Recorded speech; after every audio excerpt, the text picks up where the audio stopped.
नमस्कार, अमन न्यूज़ अमन टाइम्स में आपका स्वागत है। मैं पल्लवी शर्मा और साथ ही मेरी सहयोगी नसीमा शेख। नमस्कार। नमस्कार। आज हम राजस्थान के बाड़मेर जिले में मौजूद हैं, जहां हमारे राष्ट्रीय अनूप मंडल के प्रचारक संत मुकना राम जी और उनके साथ अमरा राम जी मौजूद हैं। आइए मैं इनसे दरख्वास्त करती हूं कि ये अपने बारे में हमारे दर्शकों को कुछ बताएं। आप यहाँ पधारे हैं, आपका स्वागत है। हमारा जो ये अनूप मंडल का जो संगठन है, ये करीब 100 साल से, अनूप मंडल 80 साल से चल रहा है। अनूप दास जी महाराज ने अनूप मंडल से पहले ये किताब लिखी थी। ये किताब है, मैं इनका दे देता हूँ। ये किताब जो है ये 112 साल पहले लिखी गई है।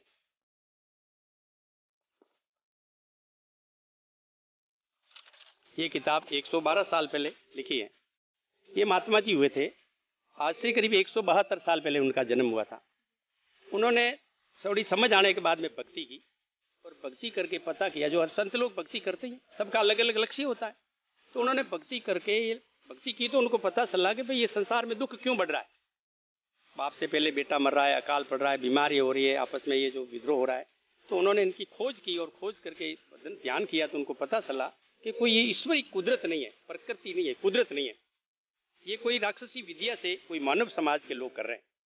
हालांकि इस किताब के अंदर उन्होंने पूरा हवाला दिया है। तो वो किताब के अंदर उन्होंने ऐसा अनुभव किया, उन्होंने सरकार को दरखास्त की, जिसमें राजा महाराजा थे, साधु संत थे, पब्लिक से उन्होंने की।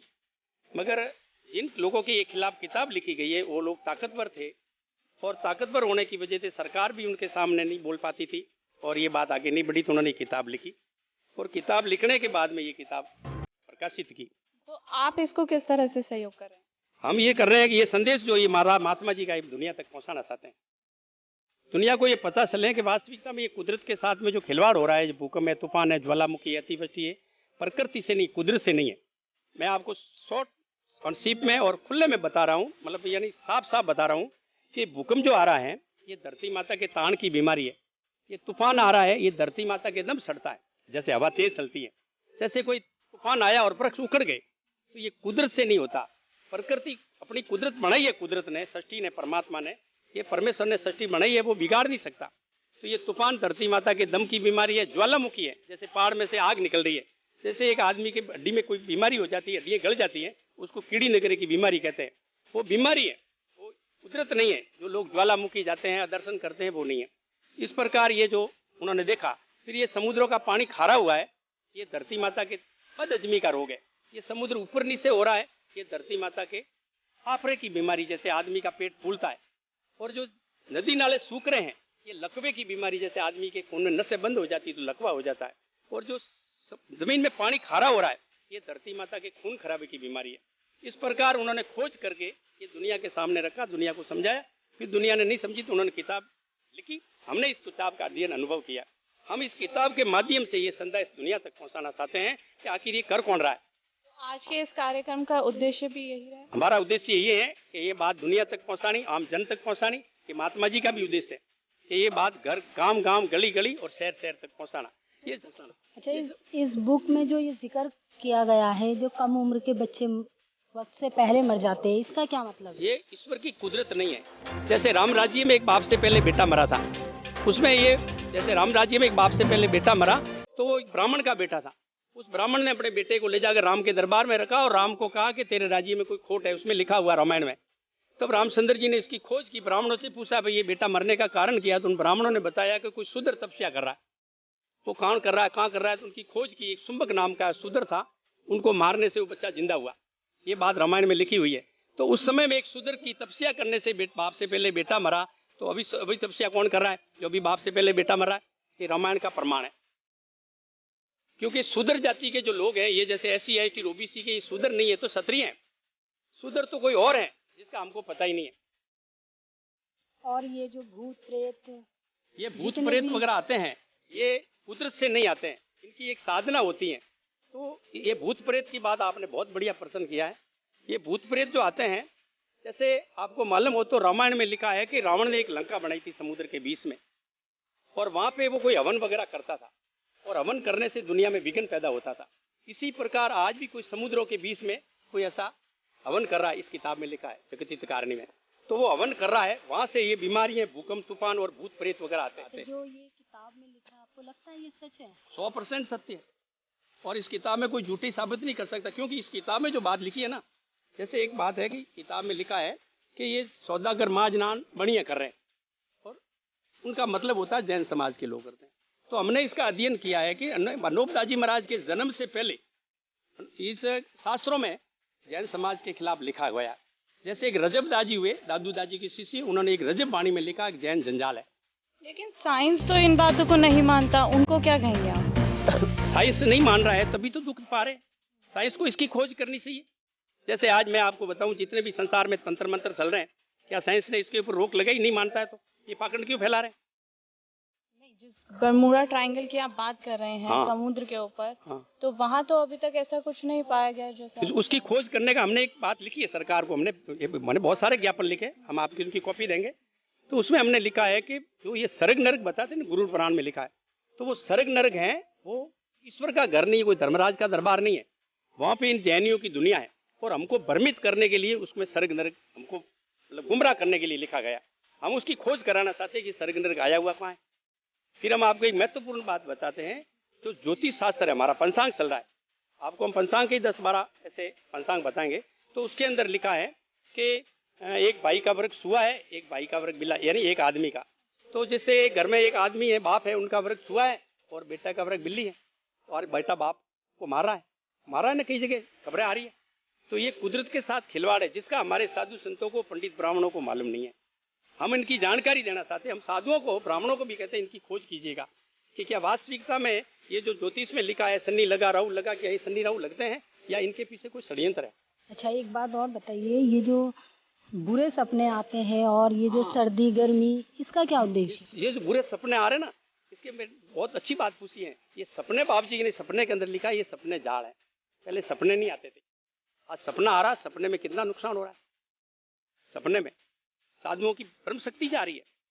ये सपना नहीं होता था, सपने के साथ ही जंजाल है। ये उन्होंने जो पाप चलाया है, जिन्होंने भी राक्षसी विद्या, राक्षसों ने पहले रावण को चलाया, मगर जैसे रावण का जिक्र है हमारे शास्त्रों में, रावण ने राक्षसी विद्या चलाई, हरणाकश ने चलाई, कंस ने चलाई, ऐसा लिखा हुआ है। मगर वो असली राक्षस नहीं थे। रावण असली राक्षस नहीं था, उनको राक्षसी विद्या सिखाई गई थी। मगर जो असली राक्षस थे ना, वो पर्दे के पीछे रह गए और दूसरों को मरवा दिया। और उसका जिक्र हमारे रामायण वगैरह में, शास्त्रों में आता है। उससे साफ जाहिर होता है, जिसकी सुई सीधी सीधी जैन समाज में जाती है कि जैन समाज के लोगों ने ही ये षड्यंत्र किया। अच्छा, आपने इस किताब में धर्म की बात कही है, धर्म का प्रश्न उठाया है, तो आप धर्म निरपेक्षता से क्या क्या वाक्य रखते हैं? धर्म का अर्थ होता है दया। एक तो दया होनी चाहिए आदमी के अंदर, एक मुख में से बोले जो न्याय बोलना चाहिए, सत्य बोलना चाहिए, और आदमी के दिल में दया होनी चाहिए, और जो आदमी की सांस ले उसमें कुदरत का सुमरण होना चाहिए, कुदरत का ज्ञान होना चाहिए। क्यों? जो कि सांस दे रही है कुदरत दे रही है, और जबान से आदमी झूठ बोल रहा है तो धर्म नहीं है। कोई भी व्यक्ति बोले, जैसे मैं साधु हूं और इस वेश में मैं झूठ बोल रहा हूं, तो धर्म नहीं है। धर्म का अर्थ ये सत्य ही धर्म है, सत्य बोलना ही धर्म है। तो आपका कहने का मतलब है ये जो भी कुछ हो रहा है ये जैन धर्म के लोग ही कर रहे हैं? मैं नहीं कह रहा हूँ, मेरे जन्म से पहले ये किताब लिखी है, और ये बहुत सारी किताबों में लिखा है। हम ये सरकार से जांच कराना चाहते हैं। तो आपने सरकार को कोई कंप्लेंट, एप्लीकेशन, तो उसका कोई रिप्लाई नहीं आया? हमें कोई थोड़ी वैसी, हमारे पास में जहाँ से आई तो हमको ही पूछा गया, हमारे बयान लिए, हमने कहा भाई इनकी जांच करवा लो। हमने सरकार को लिख के दिया कि एक ऐसा आयोग बैठा दो, रूबरू बढ़ा दो, हमारे और जैन समाज के बीच आमने सामने बात करा दो, ऐसा हमने कहा, मगर ऐसा कभी हुआ नहीं। हमने ज्ञापन दिए थे, बहुत सारे ज्ञापन है। मैंने करीबन सरकार को 40 के करीबन लेटर दिए, जिसमें से 10-15 ज्ञापन दिए। उसमें खुला लिखा हमने कि ये जो बरमूडा द्वीप है उसके पीछे एक राक्षसी विद्या है, और वहाँ पे एक 84 लाख वन कुंड बने हुए, और उस कुंडों में जैसे जैसे जीवों की आहुति देते हैं, हवन करते हैं, जैसे मनुष्य, पशु पक्षी, वृक्ष वगैरह, ऐसा ऐसा ही दुनिया में भूकंप, तूफान, ज्वालामुखी, अतिवृष्टि, अनावृष्टि होना, बाप से पहले बेटा बनना, बीमारियों पैदा होना, ये जैसे महामारी आई है, इसके बारे में तो पहले लिखा महात्मा जी ने, इसमें लिखा, और मैंने 2010 में लिखा कोई ऐसी महामारी पैदा करके दुनिया को मार देंगे। यानी राक्षस लोग क्या करते हैं कि वो दुनिया कम पड़ जाएगी जब हम इनके शासन करेंगे। और इसमें किताब में तो लिखा है कि ये जैन समाज के लोग हैं, इनके सामने से लड़ने की हिम्मत नहीं है, ये तलवार से लड़ने की हिम्मत नहीं, जब ये राक्षसी विद्या से ऐसा जाल करके हम लोगों को आपस में लड़ाते हैं। कौन है ये, कहाँ से आते हैं, हम इनकी पहचान किस तरह से करते आप इसकी पहचान ऐसे करो, जैसे ब्राह्मणों से पूछो कि भाई ब्राह्मण जो है ये ज्योतिष शास्त्र में लिखते हैं कि ये तुम्हें सन्नी लगा राहु लगा, तो इनका पता करो, ये सन्नी राहु, हमारे रूबरू बात करो, ये सन्नी राहु नहीं था। मैं आपको एक जोरदार जानकारी देता हूँ, ये जो आज बार चल रहे हैं ना बार, तो आज से 3000 वर्ष पहले बुधवार नहीं था, हमारे ज्योतिष शास्त्र में बुधवार नहीं था। 3000 वर्ष पहले बुधवार नहीं था। 3000 वर्ष पहले ये तत्तियां टूटती बढ़ती नहीं थी। राम राज्य में 30 दिन का महीना और 360 दिन का ही वर्ष होता था। और बुधवार ये राम भाई 3000 वर्ष पहले बुधवार नहीं था, तो रावण से पहले बार भी नहीं था। तो आप कहना चाहते हैं ये जो हफ्ते होते हैं ये खत्म नहीं, हफ्ते क्यों होते थे, महीना होता था, 15 दिन का हफ्ता होता था। जैसे जोरदार बात बता रहा हूँ बुधवार नहीं था और रावण से पहले वार भी नहीं थे। शुक्र सोम गुरु और शनि मंगल अदित ये वार नहीं थे। और कंस से पहले आकाश में बिजली नहीं थी, कोई भी वातावरण होता था, आकाश से बिजली गिरे और लोग मर रहे हैं, ये कुदरत के साथ खिलवाड़ है। ये कुदरत को बदनाम किया जा रहा है, ये बड़ा साजिश और षड्यंत्र है। और गौतम ऋषि से पहले अंधेरी रात नहीं थी, जैसे सूर्य अस्त हुआ और चंद्रमा उदय होता था और उसमें दाग नहीं थे। आपका नाम? ईश्वरलाल खत्री, संपादक सत्यपुर टाइम्स, सांचौर, जिला जालौर, राजस्थान। आपको भी लगता है कि आपके वोटों का अधिकार का हनन हो रहा है? हाँ, वोटों का तो ये तो प्रजातंत्र के अंदर है, जो पूंजीपतियों का चलता है, आम जनता का तो कुछ चलता ही नहीं है। दूसरी बात, मैं जो मुकनाराम जी ने जो बात बताई है उनकी बात का मैं समर्थन करता हूँ, और उन्होंने जो बात बताई है वो 100% एकदम सत्य बात है। अनूप स्वामी जी महाराज ने जगत हितकारणी ग्रंथ की रचना की। उनके शिष्य सोनी हरचंद जी महाराज, उन्होंने 4 ग्रंथ की रचना की, आत्म पुराण, न्याय चिंतामणि, भजनावली और जो सतयुग का पंचांग।